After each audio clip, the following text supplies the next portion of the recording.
বই বই পাচার হয়ে যাচ্ছে, ভাবতে পারছেন? তোমাকে কোনো শিল্প পিসি তৈরি করবো না করো, কিন্তু একটা শিল্প পিসি এমনভাবে তৈরি করেছে যেটা এখন প্রাইম লেভেলে চলছে।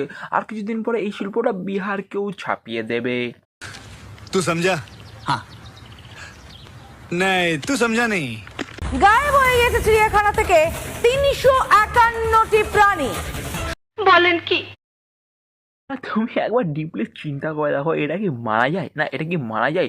চপ চুরি, সরি চপ তো শিল্প। বালি চুরি, কয়লা চুরি, গরু পাচার, আরও সব চুরি চামার এইসব ঠিক ছিল, কিন্তু এখন চিড়িয়াখানা থেকে ওরা পশু চুরি হয়ে যাচ্ছে ওরা। भगवान। মানে একবার মানে তুমি সত্যি একবার ডিপলি চিন্তা করে দেখো, মারা যায় মানে কেউ কিছু করতে পারছে না, চিড়িয়াখানা থেকে পশু চুরি হয়ে যাচ্ছে। চোদন ভাই সাব, কি বলবো।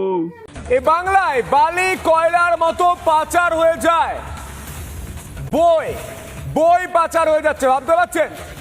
ওরা বোঝো ঠেলা, রাজ্যে তো শিক্ষা নেই। শিক্ষা নেই তো কি হয়েছে ভাই, তো রাখা তো দরকার। তাও শিক্ষাটা নাম অনুযায়ী, মানে নাম নিয়ে চলো যে শিক্ষা আছে রাজ্যে, তাই বলে শিক্ষা চুরি করে ফেলছে ওরা।